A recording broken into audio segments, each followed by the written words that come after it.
Brought to you by Charity Mobile. Switch to the phone company that supports your beliefs.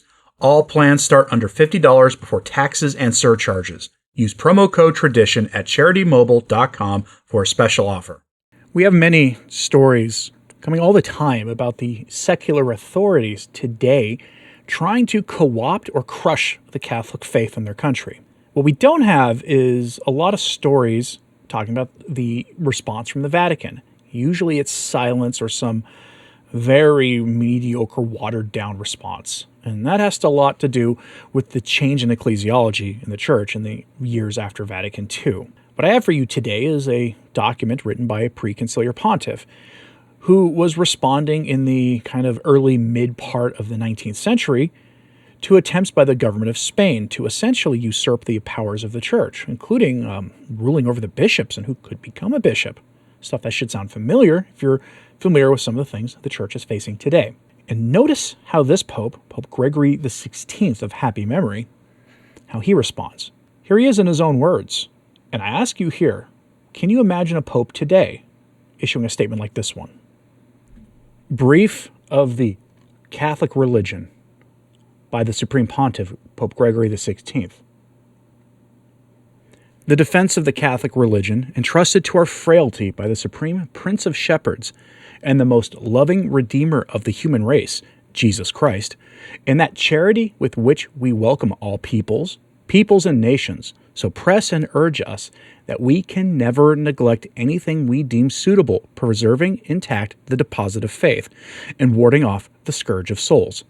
The state of religion in Spain is well known, and with what anguish of soul we have been forced for many years to mourn the sad fate of the church in that kingdom. Yet that people who have not departed from the most holy precepts of their fathers are tenaciously devoted to the Catholic faith. The clergy, for the most part, courageously fight the Lord's battles, and almost all of the sacred bishops, although cruelly persecuted or even expelled, and struck by very grave tribulations, dedicate themselves with all their energy to the salvation of their flock. Yet not a few corrupt men find themselves joined together there in a sordid alliance, and, like the waves of a stormy sea, scattering the foam of their mental disorder, they wage the most cruel war against Christ and his saints. After having caused very grave damage to the Catholic religion, they cultivate the criminal plan of destroying it if it were possible. Certainly, we, raising our apostolic voice in accordance with the duty of our ministry, did not cease to publicly deplore the very grave wounds inflicted on the Church by the government of Madrid, and we declared entirely null and void all the acts of the civil power issued against the rights and laws of the Church itself.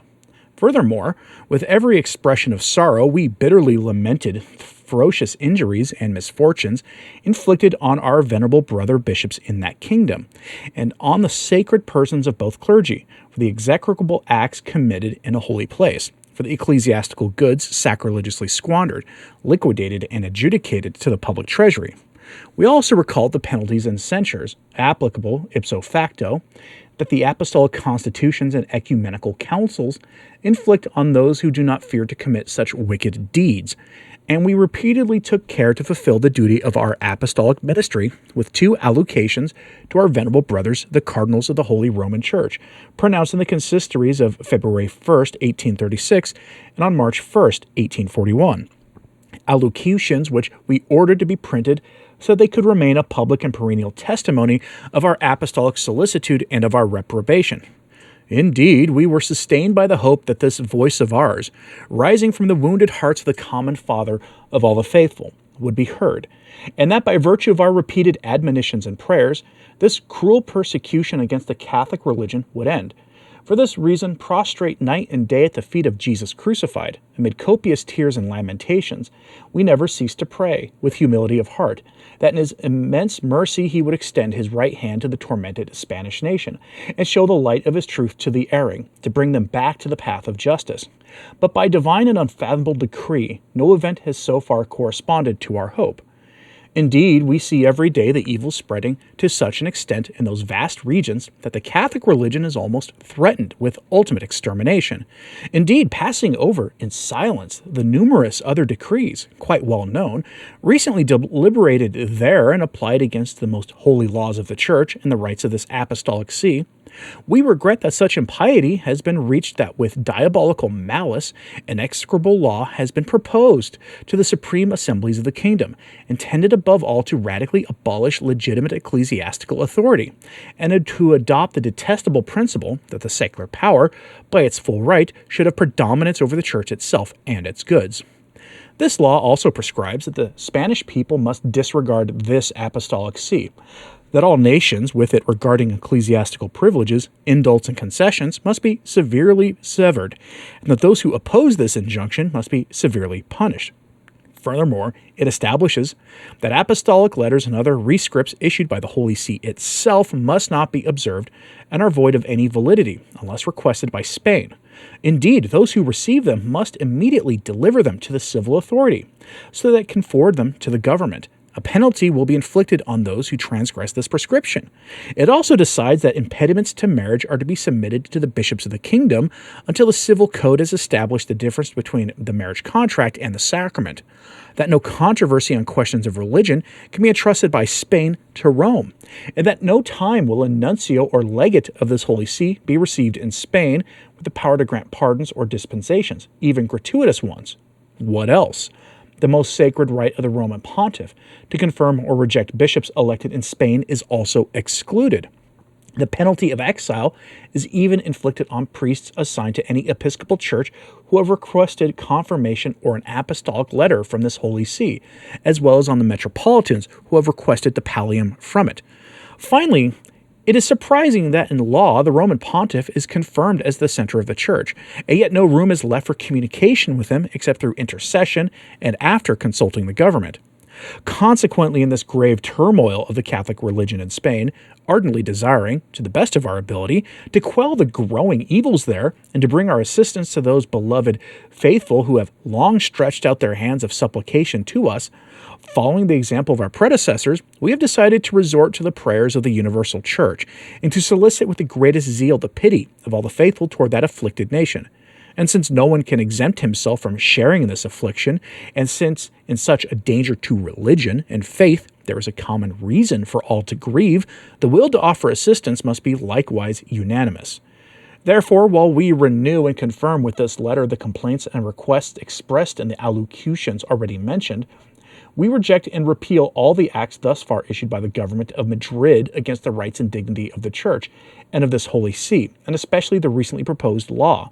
We declare them of no value, and we insistently beseech all our venerable brothers, the patriarchs, primates, archbishops, and bishops, who, as vast as the Catholic world is, enjoy grace and communion with this apostolic see, in the name of that charity which unites us in the Lord, and of that faith by which we are united in one body, that mingling their tears with ours, they may strive with all their strength to appease divine wrath and implore the mercy of Almighty God for the unfortunate Spanish nation, with all their zeal to induce the clergy and people entrusted to their care to assiduous prayers.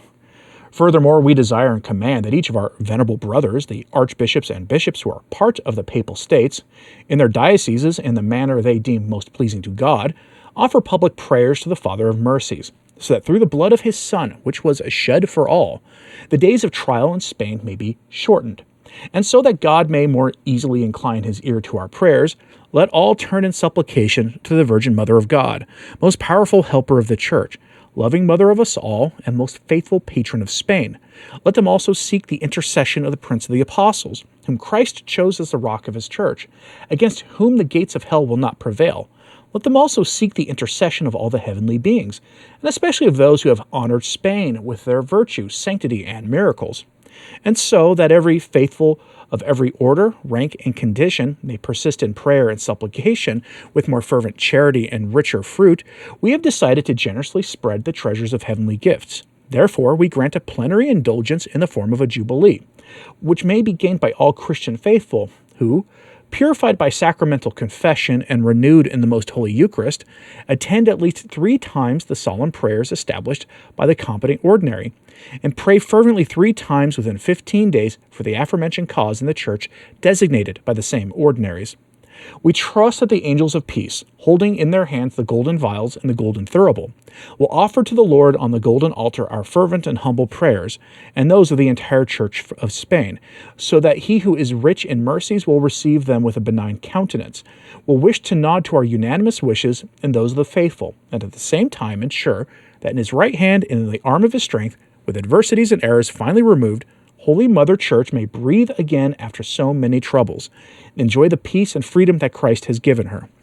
In order that this letter of ours may be more easily known to all, and that no one may ever claim to be ignorant of it, we wish in order that it be published according to custom, and a copy of it be posted by the hand of one of our cursors at the doors of the Basilica of the Prince of the Apostles and of the Apostolic Chancery, as well as of the General Curia on Monte Sitorio, and in the square of Campo de' Fiori in Rome. Given in Rome, at St. Peter's, under the Ring of the Fishermen, on 22nd of February, 1842, the 12th year of our pontificate, Pope Gregory the 16th. And so I ask you again, if you made it this far, could you imagine a pope today issuing such a statement?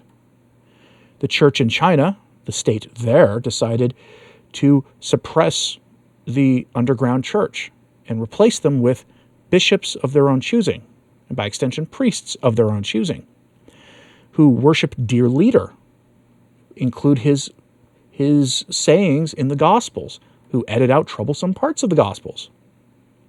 Do you imagine a pope like in the modern world issuing a statement today about the state of the church in that country? Let me know what you think of this in the comments, please. Like and subscribe if you haven't. It does help. Sharing this on social media helps too. And as always, pray for the church. I'm Anthony Stine. Ave Maria.